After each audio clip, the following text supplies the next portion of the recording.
Hello children, I welcome you all for today's physics class on the topic magnetic effects of electric current. This is the second part of this chapter. In the earlier class, you have learned how current passes through a straight conductor. You can observe the picture of a straight conductor carrying electric current, and the magnetic field formed around it will be in the form of concentric circles. This you have learnt earlier. The same conductor, when it is rotated into the form of a circle, you can observe that it is nothing but a wire which is rotated and kept in the form of turns. So in today's class we shall see how magnetic field will be produced in a current carrying conductor due to the circular loop. That is magnetic field in a conductor which is in the form of a circle. You can observe the diagram here where we have a rectangular cardboard having two holes through which a circular coil or the wire having large number of turns is inserted through the cardboard. The ends of the circular coil is connected in series with a battery, key and a rheostat. You can observe that in the given picture. Now we have to sprinkle some iron filings uniformly on the cardboard sheet and then plug the key. When you tap the cardboard gently a few times, you can observe a pattern of iron filings that emerges on the cardboard. These iron filings will arrange themselves in the form of concentric circles. That means circles having same center with different radii. You can observe that these circles are increasing in their radius as we move from one end of the conductor towards the center. By the time we reach at the center of the circular loop, you can observe the arcs of these bigger circles appear as straight lines. That is how the magnetic field will be created in a circular loop carrying electric current. The same thing when we maximize and observe it, you can see here the circular loop or the coil carrying electric current, and you can observe the magnetic lines that are in the form of concentric circles at every point. By applying the right hand rule, it is easy to check that every section of the wire contributes to the magnetic field lines which are in the same direction within the loop. This is how the magnetic field due to a current through a circular loop will be observed. The conclusion that we can draw from this experiment are magnetic field produced by a wire carrying current is directly proportional to the current passing through it. In symbolic form, we write it as B proportional to I. And the second conclusion is, as the number of turns in the circular coil increases, the strength of magnetic field produced in that coil also increases. These are the two conclusions drawn. After that, magnetic field in a circular loop let's move on with magnetic field due to a current in a solenoid. First, we need to understand what is a solenoid. A coil of many circular turns of insulated copper wire wrapped closely in the shape of a cylinder is called a solenoid. You can see the picture of a solenoid. It is nothing but in the shape of your spring. You need to remember the meaning of solenoid. It can be given in an 1-mark question as what is a solenoid. Now we shall try to understand how magnetic field will be created inside this solenoid when the ends of it are connected to a battery, key and a rheostat. You can observe that a solenoid carrying current is similar to that of a bar magnet. As you have already learned how magnetic field will be created around a bar magnet, it is easy to understand about this solenoid. As we know that a bar magnet has two ends or two poles, that is north and south pole. In the same way, when a solenoid is connected to a battery, key and a rheostat, one end of the solenoid behaves as a magnetic north pole while the other behaves as the south pole. The field lines inside the solenoid are in the form of parallel straight lines. You can see here the magnetic field lines are in the form of parallel straight lines at the center. This indicates that the field is uniform inside the solenoid. Remember the conclusion from this solenoid experiment, that is, the magnetic field formed inside the solenoid will be always uniform. That is the conclusion.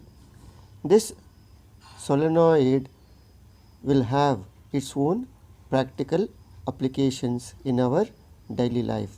Along with it, this solenoid also is useful in electromagnets. A strong magnetic field produced inside a solenoid can be used to magnetize a piece of magnetic substances like soft iron. Let us try to understand about this electromagnet. It is a very simple activity. Here we have taken a nail, iron nail, and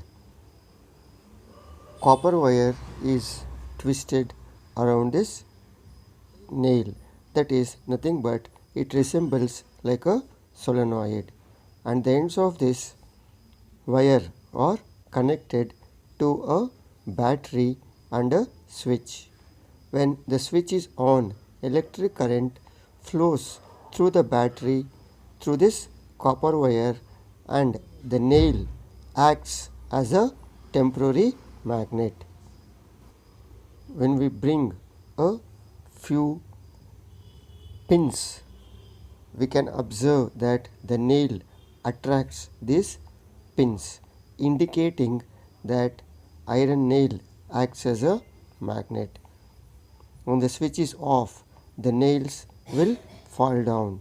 That is how an electromagnet can be formed or created using the principle of solenoid. That is the practical application of solenoid. This solenoid has magnetic fields which is going to be formed as uniform inside it. You can see the picture of uniform magnetic field created inside a solenoid. You have to practice this diagram for 1 mark type of question. So far we have learned that an electric current flowing through a conductor produces a magnetic field. This field produced exerts a force on a magnet placed in the vicinity of the conductor. This phenomenon was first explained by French scientist Andrew Marie Ampere. He suggested that the magnet must also exert an equal and opposite force on the current carrying conductor. Let us now try to define what is the force on a conductor in an magnetic field.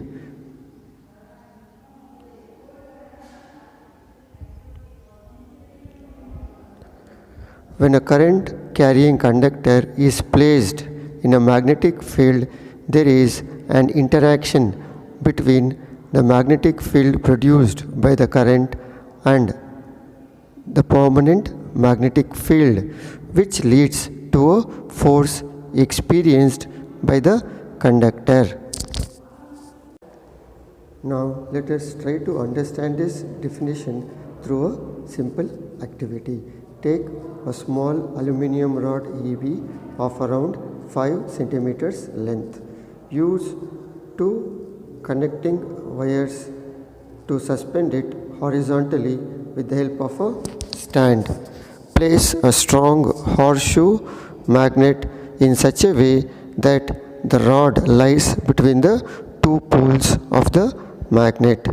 Connect the ends of the aluminium rod in series with a battery, key and a rheostat.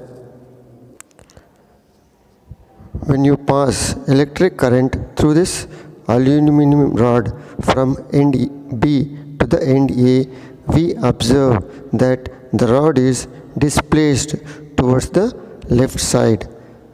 This is because the rod experiences an force due to the magnet. This is called turning effect. The current carrying coil in a magnetic field on the whole experiences a turning effect. This turning effect will increase with the number of turns in the coil, increase in the current in the coil when it is placed in the form of a soft iron core within the magnetic field. This turning effect is observed in various electronic devices such as electric motors, which are used in fans and dryers and many other devices. The conclusion drawn from this experiment or the activity are: force is exerted on the current carrying aluminium rod when it is placed in a magnetic field. The second conclusion is direction of force is reversed when the direction of current flowing through the conductor is reversed. And the third conclusion is if the direction of magnetic field is reversed, the direction of force exerted on the aluminium rod also will be reversed. To understand these three effects, we have Fleming's left hand rule. This Fleming's left hand rule definition is very important, children. You need to write and practice it for your exam. Fleming's left hand rule states that when we stretch the first three fingers of our left hand mutually perpendicular to each other, that is the thumb, forefinger and the middle finger of your left hand, the first finger points in the direction of magnetic field. The second finger or the middle finger points in the direction of current and the thumb represents the direction of motion of the conductor. This is Fleming's left hand rule. You need to practice it for your examination. Now let us look at the homework based on today's class, that is magnetic field in a circular loop, solenoid and force experienced on a conductor carrying current in a magnetic field. The questions for today's homework are: write the conclusions from the experiment magnetic field in a circular conductor. Second question is, what is a solenoid? And the third one is, state Fleming's left hand rule. Thank you.